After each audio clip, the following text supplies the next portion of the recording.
नमस्कार दोस्तों, आप सभी का एसएनसी के प्यारे से प्लेटफॉर्म पर स्वागत करता हूं। आशा करता हूं कि आप सभी स्वस्थ होंगे। जैसा प्यार पिछली क्लासेस पर देखने को मिल रहा है बेटा, ऐसा ही प्यार बनाए रखिएगा। बहुत ही इंपॉर्टेंट क्लास रहने वाली आप लोगों के लिए आने वाले एग्जाम के लिए, चाहे स्टेट लेवल एग्जाम हो चाहे सेंट्रल लेवल एग्जाम हो। आज के सेशन के अंदर अपन इंपॉर्टेंट एमसीक्यू पढ़ के चलेंगे। फटाफट एक बार सेशन को शेयर कीजिएगा, बाकी फ्रेंड्स को जोड़ने की कोशिश कीजिएगा। फिर अपन स्टार्ट करते हैं आज का बेहतरीन एमसीक्यू सेशन। जो बच्चा पहली बार हमारे प्लेटफॉर्म के साथ जुड़ रहा है बेटा, वो चैनल को सब्सक्राइब करना ना भूलें। प्रत्येक दिन डेली शाम को एसएनसी के प्लेटफॉर्म पर आपको क्लास देखने को मिलेगी, जो कि आने वाले एग्जाम के लिए आप लोगों के लिए बड़ी बेनिफिशियल रहने वाली है। चलो सर, सभी को वेरी वेरी गुड इवनिंग, सभी को राम राम, सभी को जय श्री राम। बेटा आज के सेशन की अपन शुरुआत कर लेते हैं और आज के सेशन का सबसे पहला क्वेश्चन आप लोगों की स्क्रीन के ऊपर ये रहा। सबसे पहला क्वेश्चन है बेटा, क्वेश्चन बोला find downy hair normally found abundantly in premature babies is called। बेटा इसने बोला कि फाइन होंगे, डाउनी हेयर्स होते हैं, नॉर्मली फाउंड होते हैं, अबंडेंट बहुत ही ज्यादा मात्रा में प्रीमेच्योर बेबी के अंदर, इज कॉल्ड उसे क्या बोलते हैं? वर्निक्स बोलते हैं, लेनिंगो बोलते हैं, कैपट बोलते हैं, या नेवी के नाम से जानते हैं। फटाफट राइट आंसर दीजिएगा। राइट आंसर क्या रहने वाला है देखिएगा। चारों वर्ड का मीन्स मैं आपको बता के चलूं। सबसे पहले वर्ड दिया वर्निक्स, क्या दिया बेटा? वर्निक्स। और वर्निक्स से एक वर्ड होता है vernix caseosa. Sir vernix caseosa का मीन्स होता है whitish substance present into the body या skin of newborn baby. Newborn baby की बॉडी या स्किन के ऊपर whitish substance, cheesy like substance present होना क्या बोला जाएगा? Vernix caseosa. सर इस वर्निक्स कैसियोसा के अंदर कौन कौन से कंपोनेंट प्रेजेंट होते हैं? इसके अंदर प्रेजेंट होगा बेटा लेनिंगो। क्या होंगे बेटा? लेनिंगो होगा। इसके अंदर डेड एपिथेलियल सेल होंगे। सर इसके अंदर सीबम होगा। क्या होगा? सीबम। सीबम होता है बेटा ऑयली सब्सटेंस। कौन सा सब्सटेंस होता है? ऑयली सब्सटेंस होता है, जो कि कहां से आता है बेटा? सीबम से आता है। कहां से आता है? सॉरी, सीबेसियस ग्लैंड बनाने का काम करती हैं। और सर ये एंटी ऑक्सीडेंट होते हैं। इसके अंदर क्या होते हैं? एंटी ऑक्सीडेंट होते हैं, या मैं बोल के चलूं एंटी माइक्रोबियल प्रेजेंट होते हैं। एंटी माइक्रोबियल इसके अंदर प्रेजेंट होते हैं। नेक्स्ट वन इंपॉर्टेंट बात बेटा, सर इसका फंक्शन क्या होता है? जो वर्निक्स कैसियोसा होता है, इसके कार्य क्या क्या होते हैं, फंक्शन क्या होते हैं? ये एक्स्ट्रा बैरियर प्रोटेक्शन प्रोवाइड करता है during the time of pregnancy against amniotic fluid. Amniotic fluid से बेटा एक्स्ट्रा बैरियर प्रोटेक्शन प्रोवाइड करेगा। नेक्स्ट वन इंपॉर्टेंट बात सेकंड जो होगा, work agent. Work agent natural moisturiser, natural moisture की तरह काम करता है। वर्क एजेंट लुब्रिकेंट, लुब्रिकेंट की तरह काम करता है। हेल्प इनटू बर्थ प्रोसेस, जब बच्चा डिलीवरी हो रही होती है, बर्थ प्रोसेस होता है, उसमें हेल्प करता है। Next one prevent from any infectious disease condition, और किसी भी प्रकार की इन्फेक्शियस डिजीज कंडीशन से रोकने का भी कार्य करता है। नेक्स्ट वन बेटा सेकंड वर्ड आपने देखा, सेकंड वर्ड दे रखा है लेनिंगो। सर लेनिंगो का मींस क्या होगा? लेनिंगो का मींस होता है fine soft and hypopigmented hair present into the skin of newborn baby. जो न्यूबॉर्न बेबी होता है, मार्केट के अंदर जो नई नई फोटोकॉपी लॉन्च होती है, नई नई फोटोकॉपी लॉन्च होगी तो उसकी बॉडी के ऊपर, स्किन के ऊपर जो छोटे छोटे फाइन फाइन सॉफ्ट और हाइपोपिगमेंटेड हेयर प्रेजेंट होते हैं, उन्हें अपन बोल के चलते हैं लेनिंगो। क्या बोलते हैं बेटा? लेनिंगो। अगर क्वेश्चन पूछ लिया जाए इन लेनिंगो की अपीयरेंस कब से स्टार्ट होती है, तो इनकी अपीयरेंस स्टार्ट होती है 16th वीक ऑफ प्रेगनेंसी। कब से बेटा? 16 सप्ताह की प्रेगनेंसी से इनकी अपीयरेंस स्टार्ट होती है। सर ये कंप्लीट कवर अप बॉडी, किसको बेटा? Complete cover up body. Sir पूरी की पूरी बॉडी को कवर कर लेते हैं। कब करेंगे बेटा complete cover up body? 20 week of pregnancy, 20 सप्ताह की प्रेगनेंसी पर शेडिंग डाउन स्टार्ट। क्या बेटा? Shedding down start. सर झड़ने स्टार्ट कब होंगे? सर ये झड़ने स्टार्ट होते हैं 30th वीक ऑफ प्रेगनेंसी, 30 सप्ताह की प्रेगनेंसी के ऊपर ये झड़ने स्टार्ट होंगे। सर बच्चा होगा, न्यूबॉर्न बेबी होगा, न्यूबॉर्न बेबी की जो बॉडी होती है उसके ऊपर फाइन सॉफ्ट और हाइपोपिगमेंटेड हेयर प्रेजेंट होते हैं, जिन्हें अपन जानते हैं बेटा किस नाम से? लेनिंगो के नाम से। अगर सर बात करके चले चाइल्डहुड के अंदर, किसके अंदर बेटा? चाइल्डहुड के अंदर जो हेयर प्रेजेंट होते हैं वो होते हैं स्लाइटली हाइपोपिगमेंटेड। कैसे होते हैं सर? स्लाइटली हाइपोपिगमेंटेड होते हैं और सर उन्हें अपन जानते हैं सर वेलस हेयर के नाम से। किस नाम से बेटा? Vellus hair. और सर जो अडल्ट पर्सन होता है, अडल्ट पर्सन के अंदर सर हाइपर पिगमेंटेड हेयर होते हैं। कैसे होते हैं बेटा? हाइपर पिगमेंटेड हेयर होते हैं। और जो हाइपर पिगमेंटेड हेयर होते हैं उन्हें अपन बोलते हैं टर्मिनल हेयर के नाम से। किस नाम से जानते हैं? टर्मिनल हेयर के नाम से अपन जानते हैं बेटा। किस नाम से सर? टर्मिनल हेयर के नाम से जाना जाता है।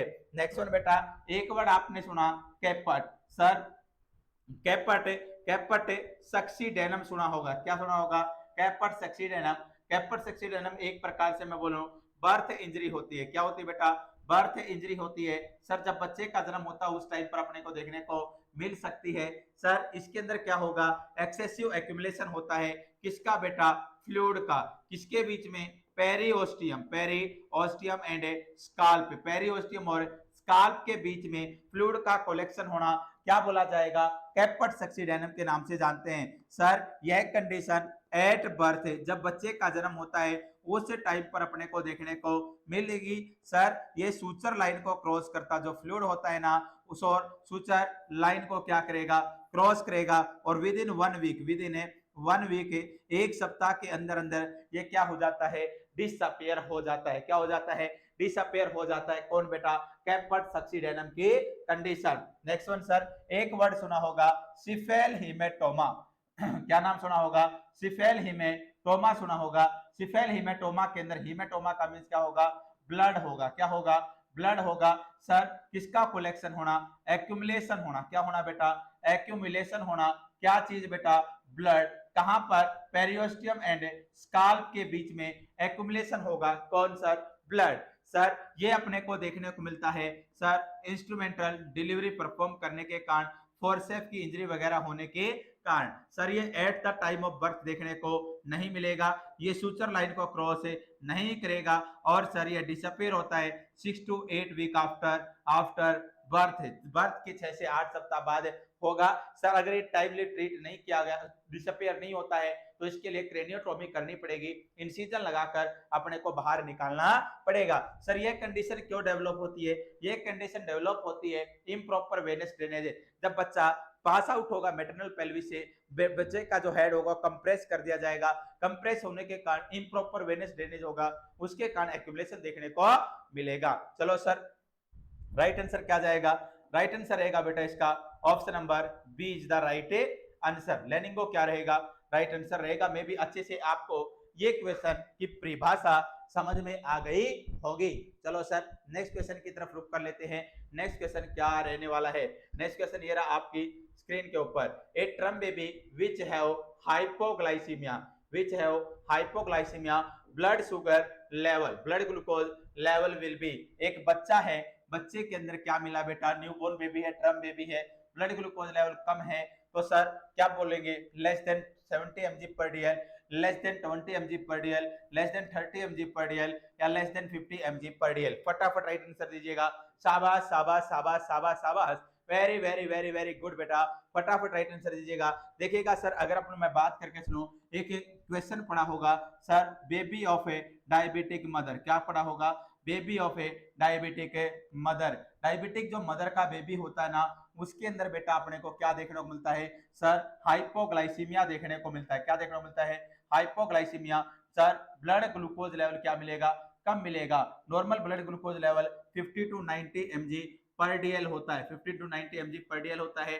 फर्स्ट डे ऑफ लाइफ, पहला दिन जो होगा, first day of A life है, पहले दिन होगा जिंदगी का, उसके अंदर अगर 40 mg पर डीएल से कम ब्लड ग्लूकोज लेवल है तो अपन हाइपोग्लाइसीमिया बोलते हैं। और second day of life, second day of A life है, दूसरे दिन बेटा अगर 45 mg पर डीएल से कम है तब अपन उसे क्या बोलेंगे? हाइपोग्लाइसीमिया। और sir baby of diabetic mother के अंदर हाइपोग्लाइसीमिया तो देखने को मिलेगा, साथ में आरडीएस होने का भी चांस है। क्या होने का बेटा? रेस्पिरेटरी डिस्ट्रेस सिंड्रोम क्योंकि बेटा क्यों देखने को मिल सकता है सर, जो अपनी बेबी ऑफ डायबिटिक मदर होगा, बेबी ऑफ डायबिटिक मदर के अंदर सर इंसुलिन का लेवल ज्यादा होगा। सर इंसुलिन का लेवल ज्यादा होगा तो इंसुलिन क्या करता है, जो टाइप सेकंड की निमोसाइट सेल होती है उसको सप्रेस करने का काम करेगा। अगर टाइप सेकंड निमोसाइट सेल सप्रेस होती है तो सर किसका प्रोडक्शन कम होगा, सर्फेक्टेंट का प्रोडक्शन कम होगा, तो बच्चे के अंदर क्या डेवलप हो सकता है, आरडीएस की कंडीशन डेवलप हो सकती है। नेक्स्ट वन इंपॉर्टेंट बात, सर बच्चे के अंदर और क्या देखने को मिल सकता है, हाइपोकैल्सीमिया, क्या देखने को मिल सकता है, हाइपोकैल्सीमिया देखने को मिल सकता है।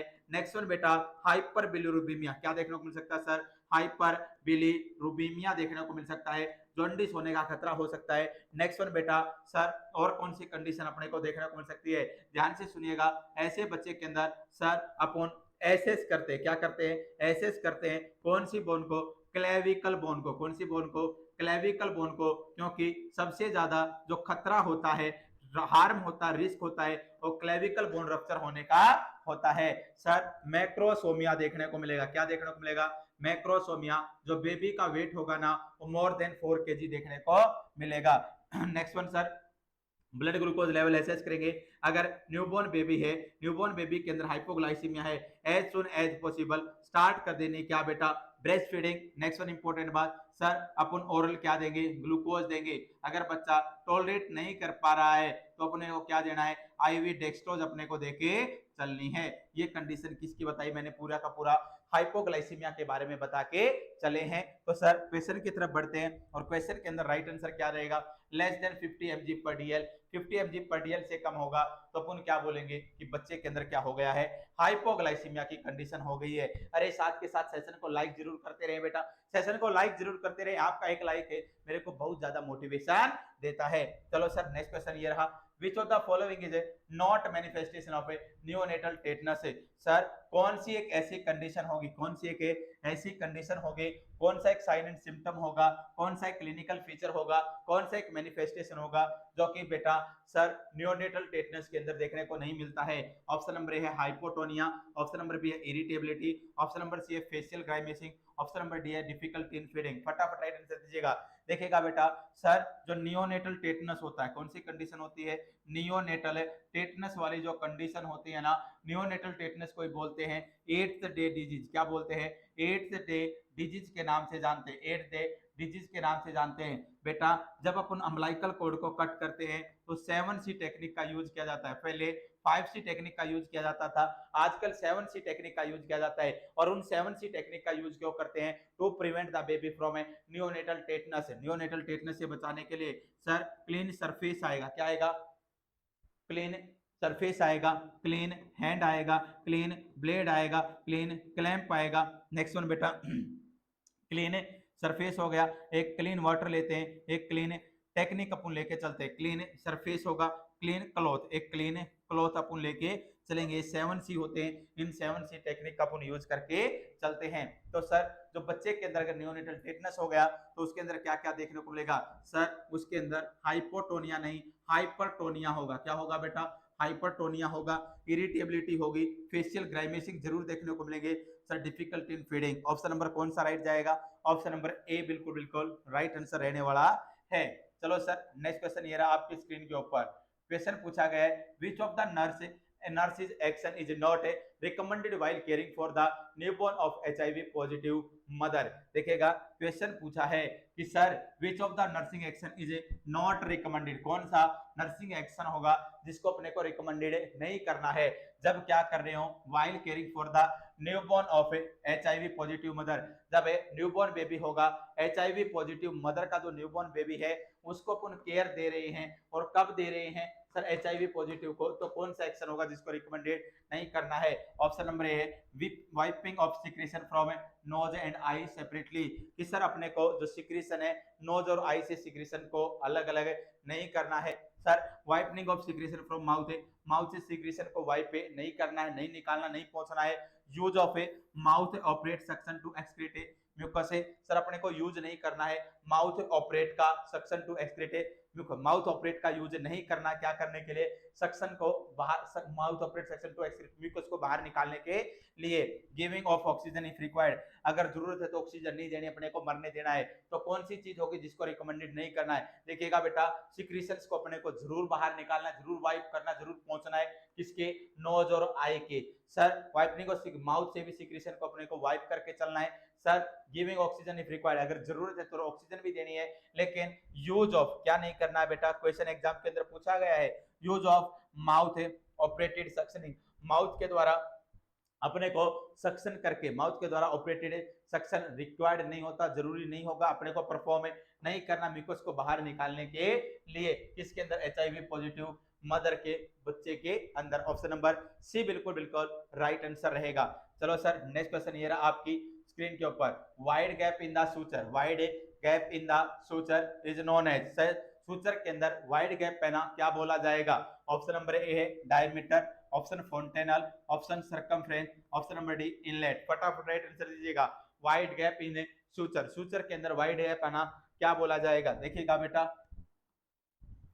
सबसे पहले सूचर की बात करते हैं। सर सूचर क्या होगा, सूचर का मीन्स होगा gap into skull bone, gap into skull bone, skull bone के अंदर क्या आना, गैप का आना क्या बोला जाएगा, सूचर। सर 5 टाइप के सूचर होते हैं, कितने प्रकार के, 5 प्रकार के सूचर होंगे। एक होता है बेटा फ्रंटल सूचर, कौन सा सूचर होगा, फ्रंटल सूचर होता है। फ्रंटल सूचर 2 फ्रंटल बोन के बीच में होगा, कितनी frontal bone, 2 frontal bone, 2 frontal bone के बीच में, 2 फ्रंटल बोन के बीच में प्रेजेंट होगा, उसे बोलेंगे फ्रंटल सूचर। एक होगा बेटा सेजाइटल सूचर, कौन सा सूचर होगा, sagittal suture. Sir sagittal suture 2 parietal bone, 2 parietal जो बोन होंगी उनके बीच में प्रेजेंट होगा, पैराइटल बोन के बीच में होगा सेजाइटल सूचर। नेक्स्ट वन बेटा कोरोनल सूचर, कौन सा suture sir, coronal suture. Coronal suture अपन किसको बोलेंगे sir, parietal and frontal bone के बीच में जो होगा उसे बोलेंगे कोरोनल सूचर। नेक्स्ट वन एक आता है बेटा लैम्डोइड सूचर, लैम्डोइड सूचर। सर लैम्डोइड सूचर का मीन्स क्या होगा, लैम्डोइड सूचर का मीन्स होगा सर पैराइटल और ओसिपिटल बोन के बीच में प्रेजेंट होगा लैम्डोइड सूचर। और एक होगा स्क्वेमस सूचर, कौन सा suture sir, squamous suture. Squamous suture किसके बीच में प्रेजेंट होगा, स्क्वेमस सूचर प्रेजेंट होता है पैराइटल एंड टेम्पोरल बोन के बीच में। एक वर्ड होता है बेटा क्रेनियोसाइनोस्टेसिस, ध्यान से सुनना, क्या वर्ड होता है, क्रेनियोसाइनोस्टेसिस। सर क्रेनियोसाइनोस्टेसिस का मींस क्या होगा, premature closure of a suture, time से पहले सूचर्स का क्या हो जाना, क्लोजअप हो जाना, क्या बोला जाएगा, क्रेनियोसाइनोस्टेसिस। इसी में आता है एक्रोसिफेली, क्या आएगा बेटा, एक्रोसिफेली। एक्रोसिफेली के अंदर बेटा लैम्डोइड सूचर का, किसका बेटा, लैम्डोइड सूचर है और कोरोनल सूचर का, लैम्डोइड एंड कोरोनल सूचर, लैम्डोइड और कोरोनल सूचर का टाइम से पहले क्लोजअप हो जाना क्या बोला जाएगा बेटा, लैम्डोइड और एक्रोसिफेली। एक होता है ऑक्सीसिफेली, क्या होता है, ऑक्सीसिफेली। ऑक्सीसिफेली के अंदर कोरोनल सूचर का टाइम से पहले क्लोजअप हो जाना। एक होता है बेटा स्केपोसिफेली, स्केपोसिफेली का मीन्स होगा सेजाइटल सूचर का टाइम से पहले क्लोजअप हो जाना। नेक्स्ट वन बेटा एक होता है ब्रैकिसिफेली, और ब्रैकिसिफेली को अपन किस नाम से जानते हैं, ब्रैकिसिफेली को अपन शॉर्ट हेड सिंड्रोम, किस नाम से जानेंगे, शॉर्ट हेड सिंड्रोम के नाम से जानते हैं, शॉर्ट हेड सिंड्रोम के नाम से अपन जान के चलते हैं। और सर इसे कंडीशन के अंदर नॉर्मल बेबी के कंपैरिजन में बच्चे का हेड क्या होगा, शॉर्ट होगा। नेक्स्ट वन बेटा एक होता है प्लेगोसिफेली, क्या होगा बेटा, प्लेगोसिफेली। प्लेगोसिफेली का मींस क्या होगा सर, इस कंडीशन के अंदर बेबी का हेड फ्लैट देखने को मिलेगा। अगर लंबे टाइम तक आप बेबी को सुपाइन पोजीशन देते हैं तो बेबी का हेड क्या होगा, फ्लैट देखने को मिलेगा, उस टर्म को बोलते हैं प्लेगोसिफेली। नेक्स्ट वन बेटा एक चीज होती है फोंटेनल, क्या होती है बेटा, फोंटेनल। फोंटेनल का मींस होगा gap between suture line, suture line के बीच में क्या आना, गैप आना, क्या बोला जाएगा, फोंटेनल। टोटल कितनी होती है, 6 टाइप की फोंटेनल होती हैं। मेनली कितनी होती है, मेनली 2 टाइप की फोंटेनल होती है। क्लिनिकल इंपोर्टेंट कितनी होंगी, 2। वैसे कितनी होती है, 6। कौन कौन सी होती है सर, एक होती है बेटा एंटीरियर फोंटेनल, एक होगी बेटा पोस्टीरियर, एक कौन सी होगी सर, पोस्टीरियर फोंटेनल, एक होगी बेटा स्पिनोइड, कौन सी होगी सर, स्पिनोइड फोंटेनल, एक होगी बेटा मेस्टोइड स्पिनोइड, एक होगी मेस्टोइड फोंटेनल, एक होगी बेटा टेम्पोरल, कौन सी होगी सर, टेम्पोरल फोंटेनल, एक होगी सेजाइटल फोंटेनल। कौन से अल्टल बेटा? Sagittal fontanelle. टोटल कितने टाइप के होंगे? 6। कौन कौन सी? Anterior, posterior, sphenoid, mastoid, temporal और सेजाइटल फोंटेनल। क्लिनिकल इंपोर्टेंट कितनी होती? 2। एंटीरियर एंड एंटीरियर फोंटेनल और पोस्टीरियर फोंटेनल। एंटीरियर फोंटेनल को अपन ब्रेगमा के नाम से जानते हैं। किस नाम से? ब्रेगमा के नाम से। इसको बेटा लैम्बडा के नाम से जाना जाता है। इसके अंदर बेटा अगर अपन बात करके चले सर, डायमंड शेप अपीयर होती है। कैसी शेप अपीयर होगी? डायमंड। पोस्टीरियर फोंटेनल की जो शेप होगी सॉरी वो होगी ट्रायंगुलर शेप। नेक्स्ट वन बेटा एंटीरियर फोंटेनल ब्रेगमा होगा, डायमंड शेप होगी, ट्रायंगुलर होगा, लैम्बडा होगा। नेक्स्ट वन इसका डायमीटर 2.5 टू 3 सेंटीमीटर इसका डायमीटर होता है। इसका डायमीटर होगा बेटा 1.25 सेंटीमीटर। सर अगर अपन बात करके चलिए 3 सूचर से मिलकर बनी होती है, 3 सूचर से मिलकर बनी होती है और 4 सूचर लाइन से मिलकर बनी होती है। 3 सूचर कौन सा? Frontal, sagittal, coronal. Next one बेटा सर ये डिसअपीयर होती है 18 मंथ के अंदर। कब बेटा? 18 मंथ का मीन्स होता है 1.5 ईयर के अंदर ये क्या हो जाएगी? क्लोज अप हो जाएगी। सर ये 2 सूचर से मिलकर बनी होती है। कितने सूचर से? 2 सूचर से मिलकर बनी होती है और 3 सूचर लाइन से मिलकर बनी होती है। कितनी सूचर लाइन? 3 सूचर लाइन से मिलकर बनी होती है। सर ये क्लोज होगी 6 वीक पे। कब बेटा? 6 वीक। और 6 वीक का मीन्स है बेटा 1.5 मंथ, 1.5 महीने पे ये क्या हो जाएगी सर? यह क्लोज होगी। कितने महीने पर? 1.5 महीने के ऊपर। तो राइट आंसर देखिएगा, क्वेश्चन की तरफ बढ़ते हैं। और क्वेश्चन ने बोला था कि सर वाइड गैप होगा तो उसे क्या बोलते हैं? फोंटेनल के नाम से जानते हैं। ऑप्शन नंबर कौन सा राइट जाएगा? ऑप्शन नंबर बी बिल्कुल बिल्कुल राइट आंसर रहेगा। अरे ज्ञानियों सेशन समझ में आ रहा है? मजा आ रहा है या नहीं आ रहा है? बेटा अब तो डेली आपको नई नई चीजें सीखने को मिल रही होंगी, वॉइस के अंदर भी प्रॉब्लम नहीं देखने को मिल रही होंगी। सर जो बीच बीच में रुक के क्लास चल रही है उसका भी प्रॉब्लम आपकी सॉर्ट आउट हो गई होगी और एक एक चीज को अपन अच्छे से एक्सप्लेनेशन के साथ पढ़ रहे हैं, इसमें भी आपको मजा आ रहा होगा। चलो सर नेक्स्ट वन देखेगा, milk that closely resemble human milk is. Sir किसका दूध होगा? कौन सा मिल्क होगा जो कि ह्यूमन मिल्क से मिलता जुलता है? Goat milk, cow milk, buffalo milk या कैमल मिल्क? फटाफट राइट आंसर दीजिएगा। शाबाश शाबाश शाबाश शाबाश, फटाफट राइट आंसर दीजिएगा बेटा। Milk that closely resemble human milk is. कौन सा मिल्क होगा? कौन सा मिल्क होगा जो कि ह्यूमन मिल्क के मिलता जुलता है? गोट मिल्क होगा, काउ मिल्क होगा, बफेलो मिल्क होगा, कैमल मिल्क होगा? यहाँ पर अब मैं फटाफट आपको समझा दूं। सर ब्रेस्ट फीडिंग सुना होगा, क्या सुना होगा? ब्रेस्ट फीडिंग सुना होगा। ब्रेस्ट फीडिंग क्या होता है? breastfeeding is an essential component for newborn baby because it contain all necessary nutrients which required for normal growth and development of newborn baby।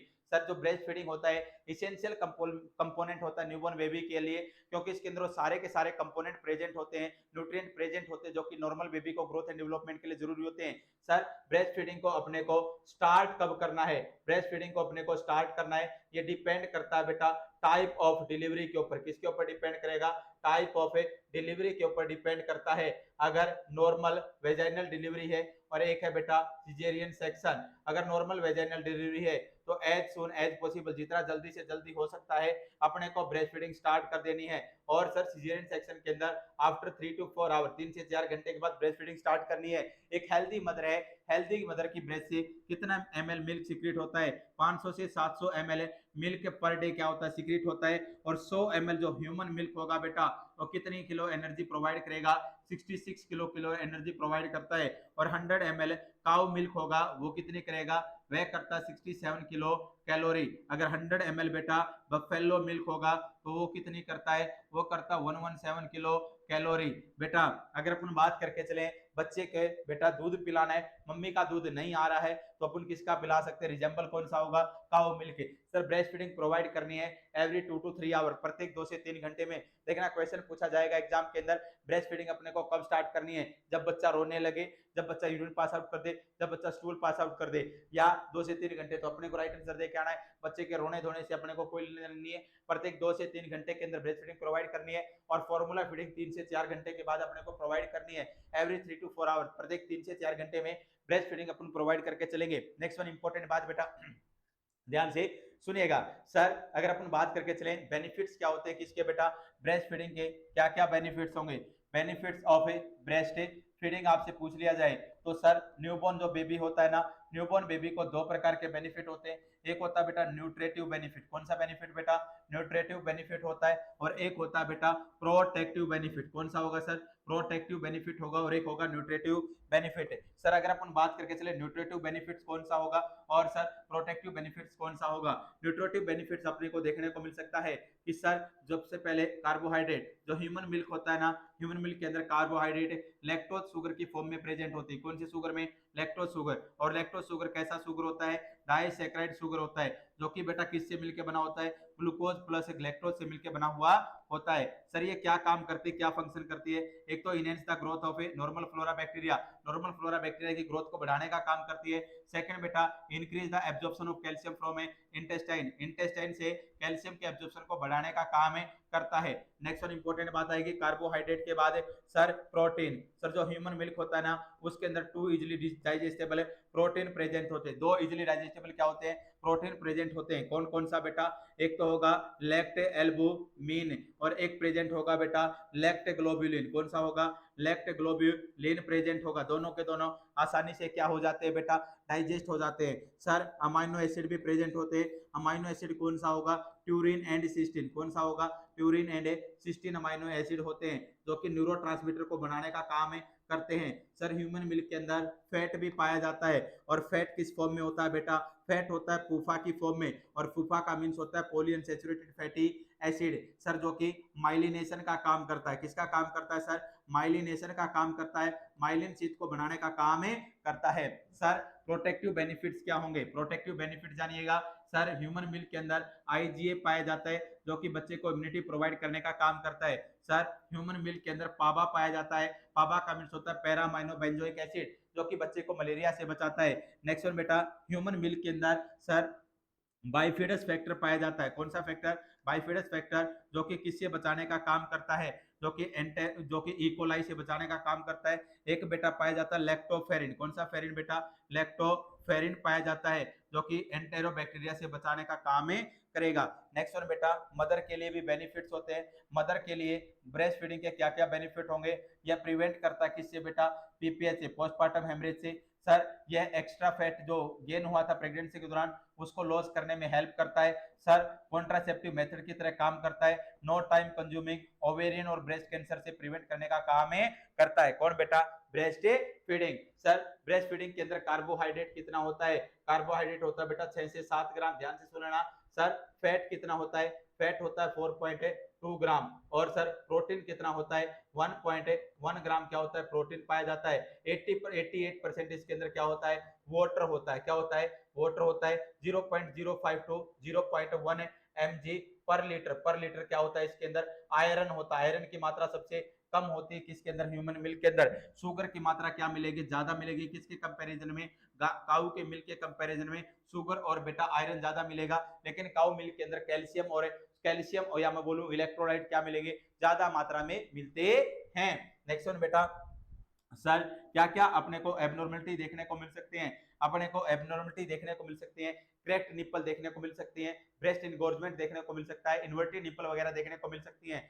Sir प्रत्येक बार अगर बात करके चलें, बच्चे को जब ब्रेस्ट फीडिंग प्रोवाइड करते हैं तो 15 से 20 मिनट तक अपने को ब्रेस्ट फीडिंग प्रोवाइड करनी चाहिए। अपर लिप होगा इवर्टेड होगा, लोअर लिप क्या होगा? इनविजिबल होगा।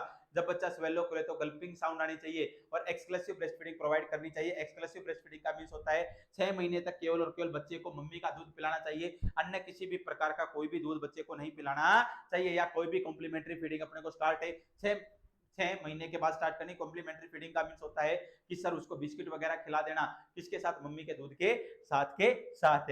और सर ब्रेस्ट फीडिंग के अंदर दो हार्मोन रोल प्ले करते हैं। एक तो करता है बेटा प्रोलैक्टिन। सर जो प्रोलैक्टिन हार्मोन होता है इसी को बोलते हैं बेटा ग्लैक्टोपोएटिक हार्मोन, जो कि क्या काम करता है? मिल्क का प्रोडक्शन करने का काम करता है। और एक काम करता है ऑक्सीटोसिन हार्मोन। ऑक्सीटोसिन हार्मोन को क्या नाम से जानते हैं? ऑक्सीटोसिन हार्मोन को लव हार्मोन या ग्लैक्टोकाइनेटिक हार्मोन के नाम से जानते हैं। यह क्या काम करेगा? यह कार्य करता है सर क्या करने का? यह कार्य करेगा सर, अगर मैं समझाने की कोशिश करूं, ऑक्सीटोसिन और प्रोलैक्टिन। सर ऑक्सीटोसिन ग्लैक्टोकाइनेटिक के नाम से, लव हार्मोन के नाम से मिल्क की मूवमेंट कराने का काम करता है। तो राइट आंसर क्या जाएगा बेटा? सर ह्यूमन मिल्क के से मिलता जुलता कौन सा मिल्क है? काऊ मिल्क है। ऑप्शन नंबर बी बिल्कुल बिल्कुल राइट रहेगा। कौन सा ऑप्शन राइट रहेगा बेटा? ऑप्शन नंबर बी बिल्कुल बिल्कुल राइट आंसर रहेगा। चलो सर नेक्स्ट क्वेश्चन की तरफ रुक कर लेते हैं। नेक्स्ट क्वेश्चन क्या रहने वाला है? नेक्स्ट क्वेश्चन ये रहा बेटा। सर देखिएगा, during the 1 minute Apgar assess. Sir अपन एफगार स्कोर को एसेस कर रहे हैं। किसको एसेस कर रहे हैं सर?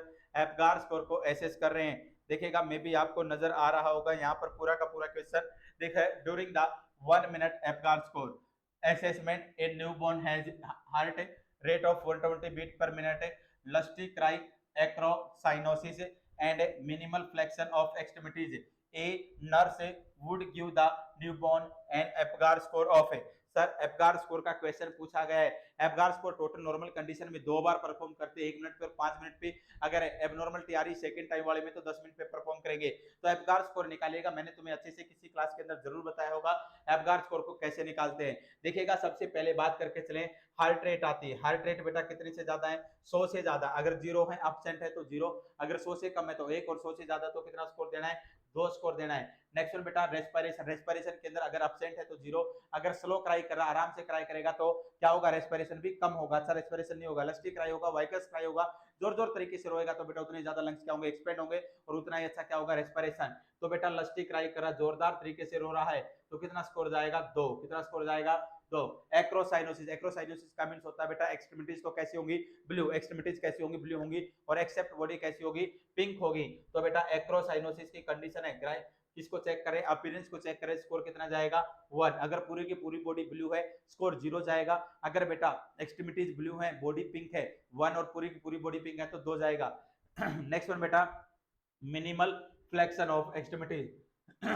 जो एक्सट्रीमिटीज है उनका फ्लेक्शन क्या देखने को मिल रहा है?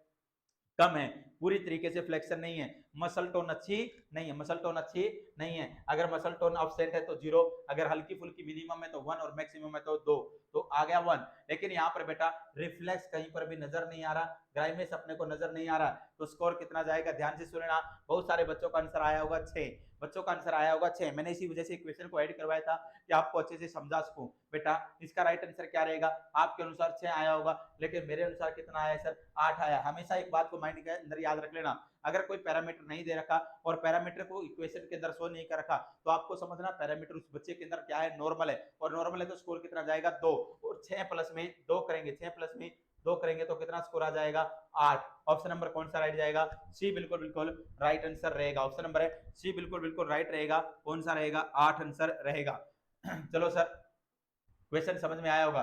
नेक्स्ट क्वेश्चन की तरफ रुक करते हैं। Physiological jaundice appear in a newborn.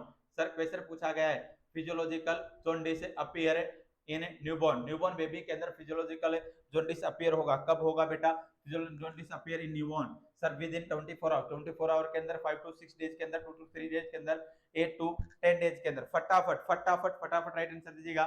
शाबाश शाबाश शाबाश शाबाश, very very very very good बेटा। फटाफट राइट आंसर दीजिएगा। राइट आंसर क्या रहेगा? Physiological jaundice appear in newborn. Newborn baby के अंदर फिजियोलॉजिकल जॉन्डिस है with in 24 our, 5 to 6, 2 to 3 या 8 to 10। देखिएगा यहाँ पर मैं थोड़ा सा बता देता हूँ बेटा, पूरा नहीं बताऊंगा, थोड़ा सा बताऊंगा। नियोनेटल जॉन्डिस सुना होगा, क्या सुना होगा बेटा? नियोनेटल है जॉन्डिस सुना होगा। नियोनेटल जॉन्डिस का मींस क्या होता है? नियोनेटल जॉन्डिस का मींस होता है sir increase the level of bilirubin. Sir yellowish discolouration of the skin, sclera, nail buds, mucus membrane. देखना नेल बड्स की, म्यूकस मेम्ब्रेन की, स्किन की, स्क्लेरा की क्या होना बेटा? येलोइश डिस्कलरेशन होना। ऐसा क्या होगा? Due to increase level of bilirubin. Bilirubin का लेवल बढ़ने के कारण येलोइश डिस्कलरेशन देखने को मिले तो क्या बोला जाएगा? Neonatal jaundice. और नियोनेटल जॉन्डिस के अंदर बेटा नॉर्मल जो बिलिरुबिन होता है ना, बिलिरुबिन का नॉर्मल लेवल कितना होता है? तो नॉर्मल लेवल अपन बोल सकते हैं 0.6 to 1.2 mg पर डीएल क्या होता है? नॉर्मल लेवल होता है। इसमें भी 2 प्रकार का अपने को बिलिरुबिन पाया जाता है, एक होता है डायरेक्ट बिलिरुबिन और एक होता है इनडायरेक्ट बिलिरुबिन। या मैं बोलूं डायरेक्ट को बेटा कॉन्जुगेटेड बिलिरुबिन बोल सकते हैं, इनडायरेक्ट को बेटा अनकॉन्जुगेटेड बिलिरुबिन बोल सकते हैं। जो कॉन्जुगेटेड होता है उसका नॉर्मल लेवल था 0.1 to 0.3 mg पर डीएल, और अनकॉन्जुगेटेड या इनडायरेक्ट का होता है बेटा 0.2 to 0.8 mg per DL.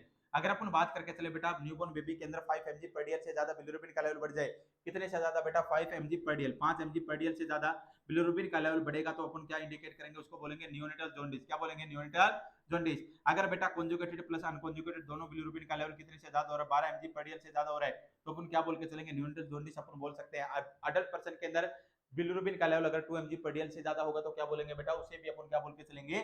Jaundice बोलते हैं, अगर अडल्ट के अंदर 2 mg पर डीएल से ज्यादा होगा। सर कितने टाइप का जॉन्डिस होता है? नियोनेटल जॉन्डिस होता है 4 टाइप का। कितने टाइप का बेटा? 4 टाइप का।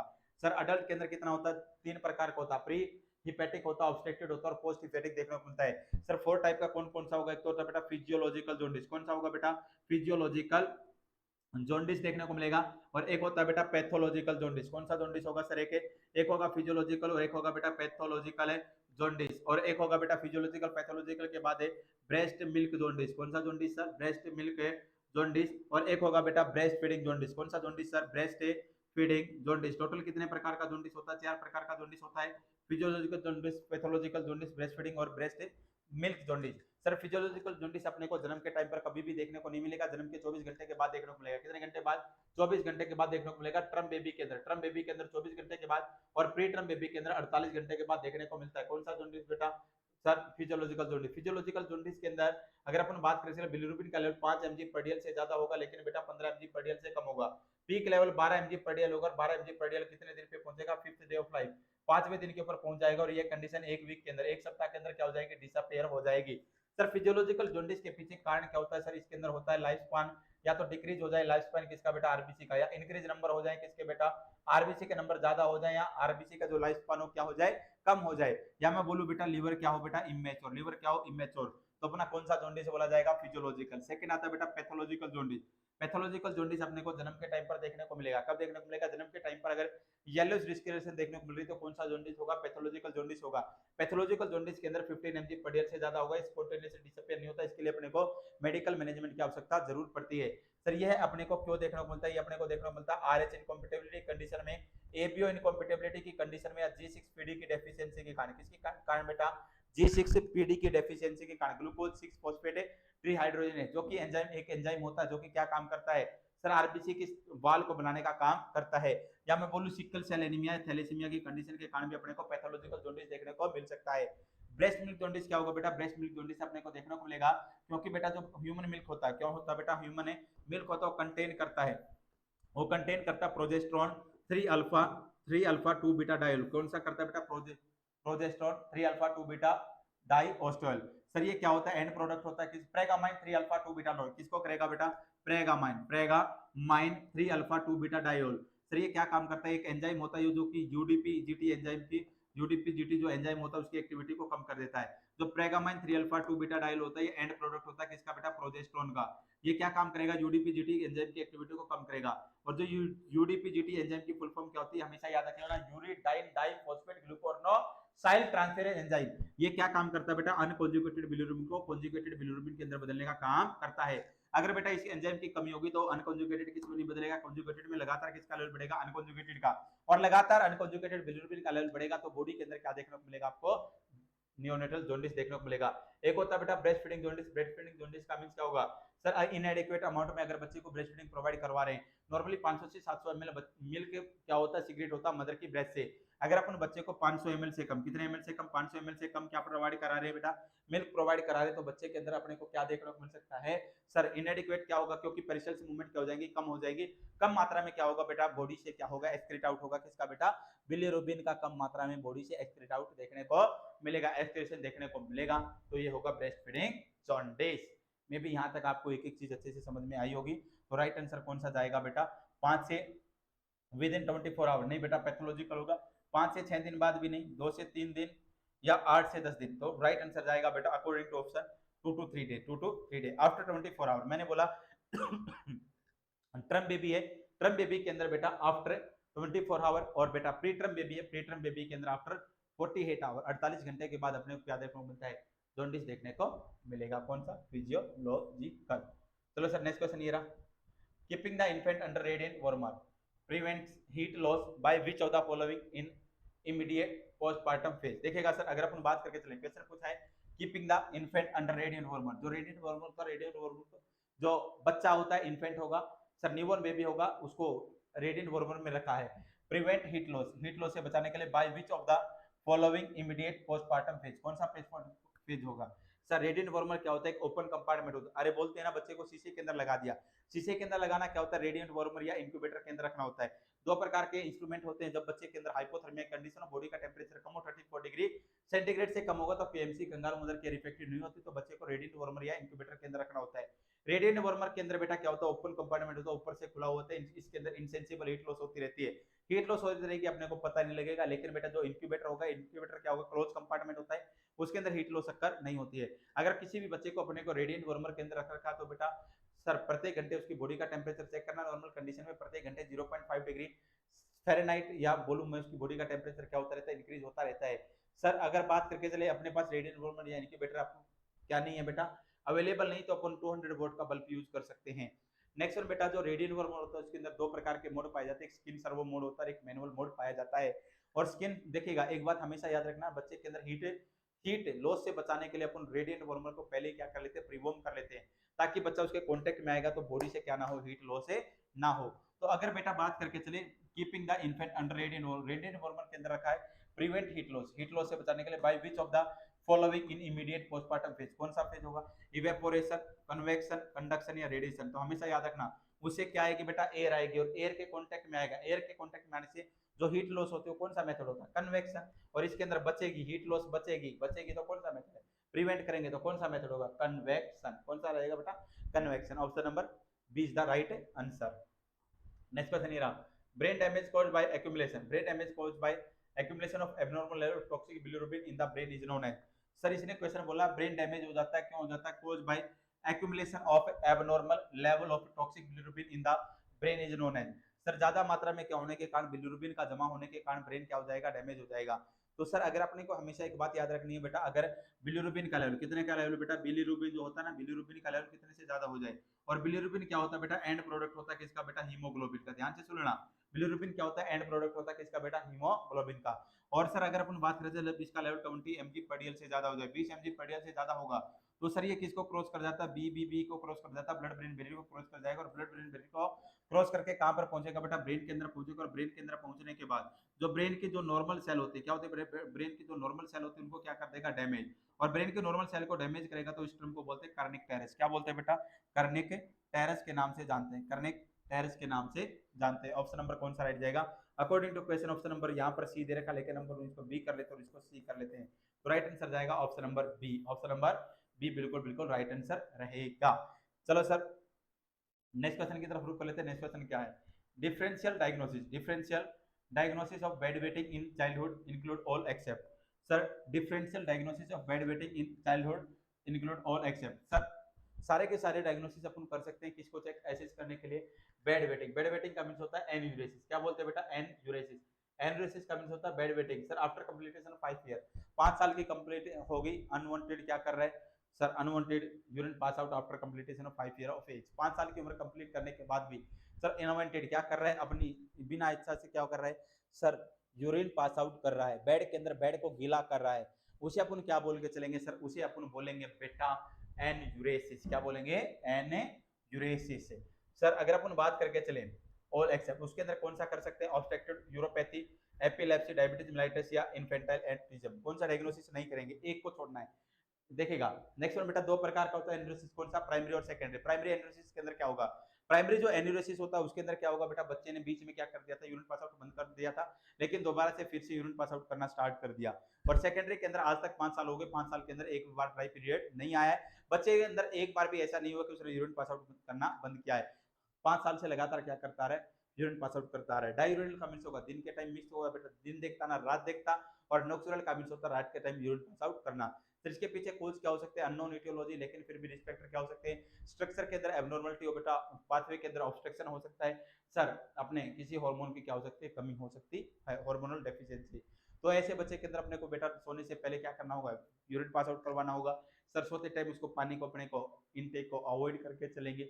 सर अलार्म थेरेपी अपन यूज करते हैं जिसको बोलते हैं aversion therapy. Sir aversion therapy का मींस होता है अनप्लीजेंट को किस, सॉरी प्लीजेंट को किस में बदलना, अनप्लीजेंट में। सर जैसे ही बच्चा यूरिन पास आउट करेगा, अलार्म बजेगा, बच्चे की नींद खराब होगी, और बच्चे की नींद खराब होगी, पहले उसको सोते सोते पेशाब करने में मजा आ रहा था, पेशाब करना, जैसे उसने पेशाब करना स्टार्ट किया तो क्या हो गया, बेल बज गई, अलार्म बज गया, तो उसको कैसा फील होगा, अनप्लीजेंट होगा, ऐसा आना। तो इसके अंदर मेडिसिन कौन सी दे सकते हैं, मेडिसिन अपन दे सकते हैं बेटा इंडोमेथासिन दे सकते हैं, वेसोप्रेसिन दे सकते हैं, वेसोप्रेसिन अपन दे सकते हैं। चलो सर राइट आंसर इसका जाएगा बेटा ऑब्स्ट्रक्टेड यूरोपैथी, बिल्कुल कर सकते हैं, उसके कारण देखना पड़ सकता है। एपिलेप्सी का भी टेस्ट कर सकते हैं, डायबिटीज मेलाइटिस पोलियूरिया वगैरह चेक कर सकते हैं। इनफेंटाइल ओटिज्म का मींस होता है चुपचाप बोलना, म्यूटिज्म होना, क्या होना, म्यूटिज्म होना, आई टू आई कांटेक्ट नहीं करना, सोशली क्या होना, विड्रॉल होना। तो अपने को इसकी कोई भी आवश्यकता नहीं है। ऑप्शन नंबर डी की कोई भी आवश्यकता नहीं है। चलो नेक्स्ट की तरफ बढ़ते हैं, नेक्स्ट क्वेश्चन की तरफ बढ़ लेते हैं। नेक्स्ट क्वेश्चन क्या रहने वाला है? नेक्स्ट क्वेश्चन ये रहा बेटा आपकी स्क्रीन के ऊपर। नेक्स्ट क्वेश्चन बोला है which prostaglandin help in cervical ripening. Sir कौन सी प्रोस्टाग्लैंडिन होगी जो कि हेल्प करती है किसमें बेटा? रिपनिंग के अंदर। रिपनिंग के अंदर कौन सी होगी जो प्रोस्टाग्लैंडिन हेल्प करेगी? PGE1 करेगी, PGE2 करेगी, PGF2 करेगी, PGI2 करेगी। फटाफट राइट आंसर दीजिएगा। देखिएगा बेटा कौन सा प्रोस्टाग्लैंडिन होगा जो कि हेल्प करता है किसके अंदर बेटा? किसके अंदर? सर्वाइकल रिपनिंग के अंदर। देखिएगा एक चीज हमेशा याद रख लेना सर, तीन प्रकार का होता है। PGE2 होता है, PGF2 होता है, F2, और एक होता है प्रोस्टाग्लैंडिन I2। सर PGE2 आता है एमनियोन से। कहां से आता है बेटा? एमनियोन से आता है। PGF2 आता है डेसिडुआ से। कहां से आता है बेटा?